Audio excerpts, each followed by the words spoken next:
In the quiet suburban town of Maplewood, Ohio, life seemed perfect. The streets were lined with tall trees that created tunnels of green in the summer, and fiery shades of red and gold in the fall.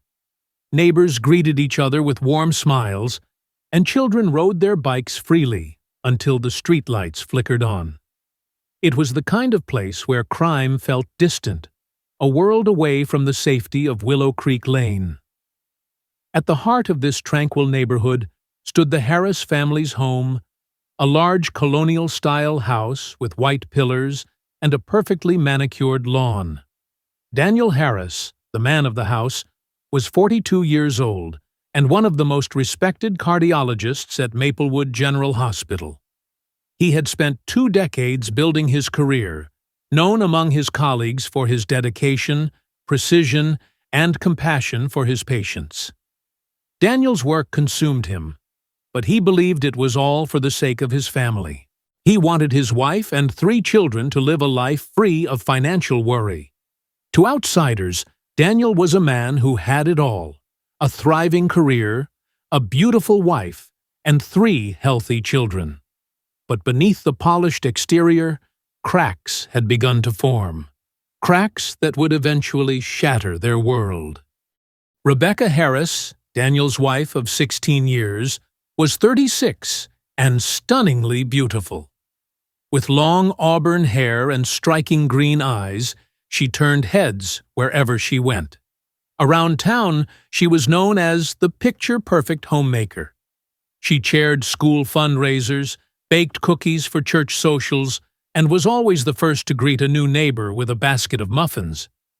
Yet behind her warm smile, Rebecca was deeply unhappy. She had once worked as a dental hygienist, but left her job after Ethan, their first child, was born. Over the years, she had grown to resent the role she had slipped into, a role defined entirely by her husband's success. People referred to her as the doctor's wife, and though it sounded glamorous to some, Rebecca loathed it.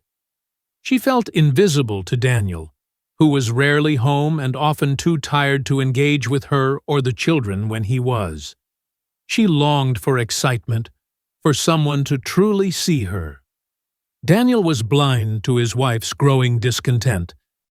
He believed providing for his family financially was enough, but Rebecca wanted more than money and stability. She wanted passion, recognition, and freedom. Their arguments had become more frequent and intense over the years. Rebecca accused Daniel of caring more about his patients than about his own family, while Daniel accused Rebecca of being ungrateful and overspending on frivolous things. Ethan, now 16, often heard their shouting matches from his bedroom. He had always been closer to his mother than his father. Daniel's strict rules and high expectations made Ethan feel like he was constantly walking on eggshells, and Rebecca's whispered reassurances that "your father doesn't understand us" only deepened the divide. 11-year-old Chloe and 7-year-old Noah were too young to fully grasp what was happening, but they could feel the tension. Meals together had become rare, and when they did sit at the table as a family, the silence was suffocating. By the summer of 2020, Daniel had considered divorce, but the thought of disrupting his children's lives stopped him. He also feared the scandal it would cause in their small town. Rebecca, however, felt trapped. She was desperate for change, desperate for someone to make her feel alive again. That desperation would soon lead her down a dark path. In June of that year, Rebecca's cousin, Lucas Mitchell, returned to Maplewood after serving 3 years in prison for burglary. Lucas was 27, ruggedly handsome, and carried himself with an easy confidence that masked his troubled past. He had no job, no car, and no place to live. When Rebecca learned he was back in town, she convinced Daniel to let Lucas stay in their guest room, just until he gets back on his feet. Daniel was reluctant. He didn't trust Lucas, but Rebecca insisted. "He's family, Daniel. He has nowhere else to go," she said. Against his better judgment, Daniel agreed. Lucas quickly made himself at home in the Harris household. He was charming and charismatic, the kind of person who could win people over easily. He helped Rebecca with chores, played with the kids, and filled the house with laughter that had been missing for a long time. Rebecca felt drawn to him.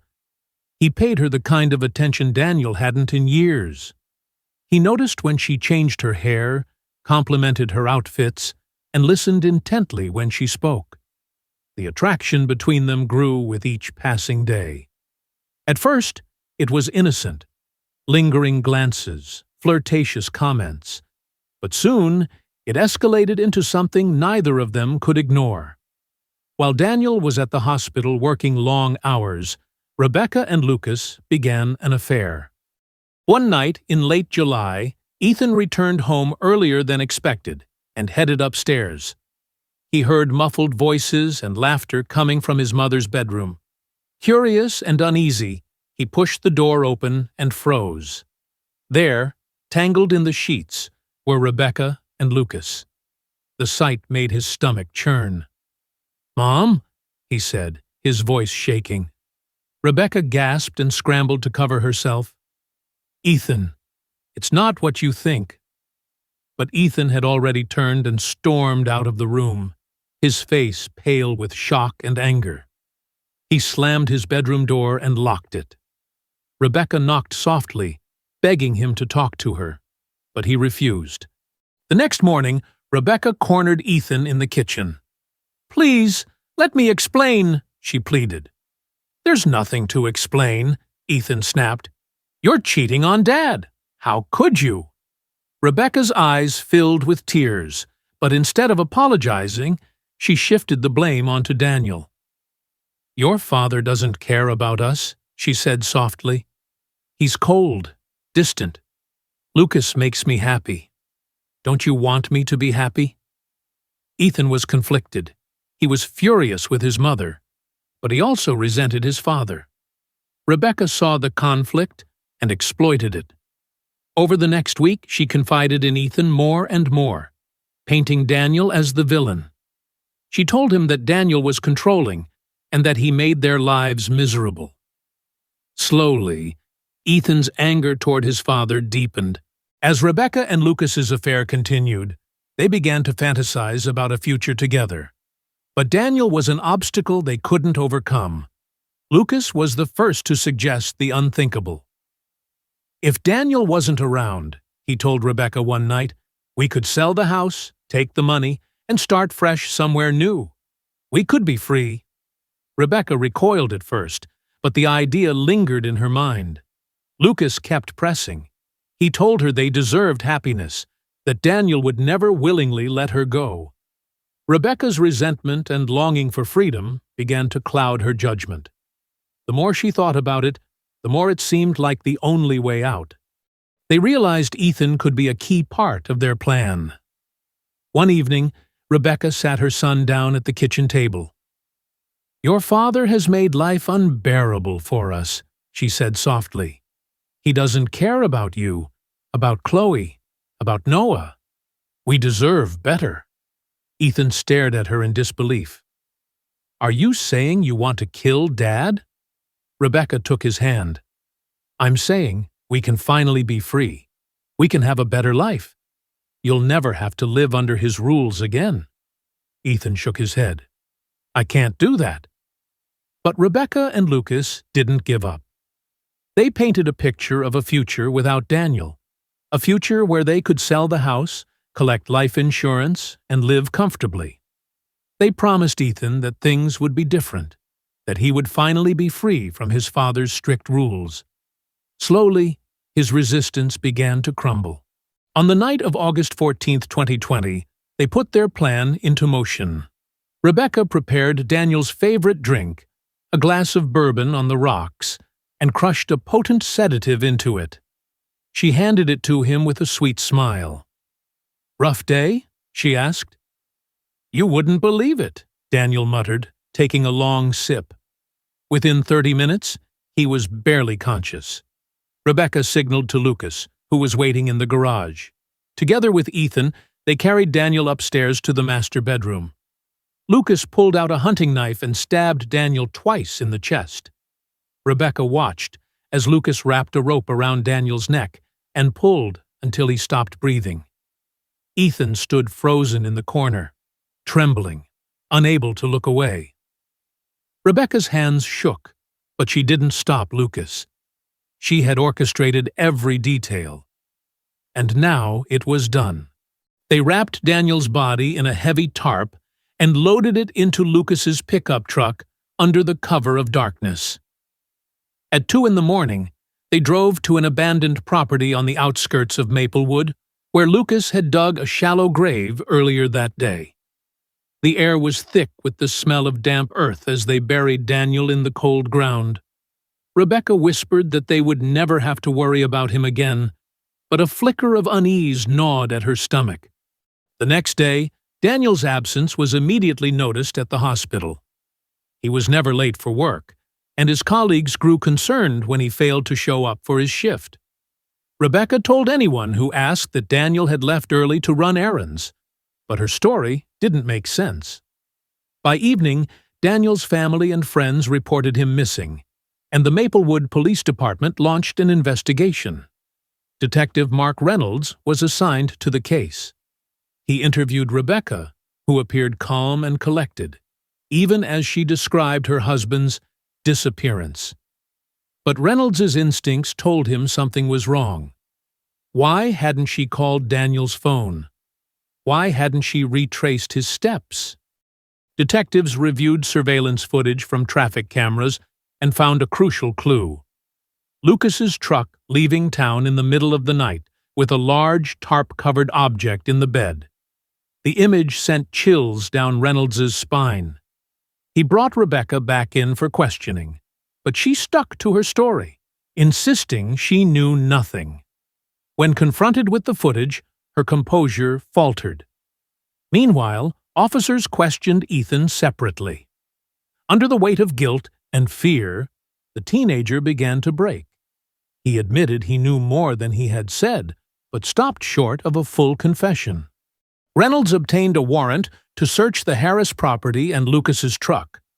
Forensic teams discovered traces of Daniel's blood in the truck bed and on a tarp discarded in a dumpster behind a friend's house. With mounting evidence, police arrested Lucas. He denied everything at first, but when he learned that Rebecca had already been taken into custody, he cracked. He confessed to the affair, the plot, and the murder. Rebecca, confronted with the overwhelming evidence, also confessed. She admitted to drugging Daniel's drink and luring him into vulnerability so Lucas could finish the job. Ethan, terrified and remorseful, told investigators how his mother had manipulated him and how Lucas had pressured him to help.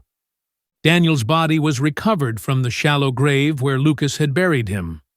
The autopsy confirmed that he had died from a combination of the sedative, stab wounds, and strangulation.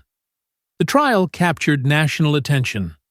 Prosecutors painted Rebecca as a manipulative woman driven by greed and lust, while Lucas was portrayed as a career criminal who had seen Daniel's death as a way to secure financial stability. Ethan's involvement was the most heartbreaking revelation of all. The jury deliberated for only 6 hours before returning a guilty verdict. Rebecca and Lucas were sentenced to life in prison without the possibility of parole. Ethan, who was 16 at the time of the murder, was sentenced to 20 years in a juvenile facility, eligible for review after 10 years. The story of Daniel Harris's murder left the quiet town of Maplewood stunned. Neighbors who had once admired the family were horrified by the betrayal and violence that had taken place behind closed doors. Detective Reynolds later reflected on the case, saying that you never truly know what goes on in someone's home. From the outside, the Harrises had appeared perfect, but appearances can hide unimaginable darkness.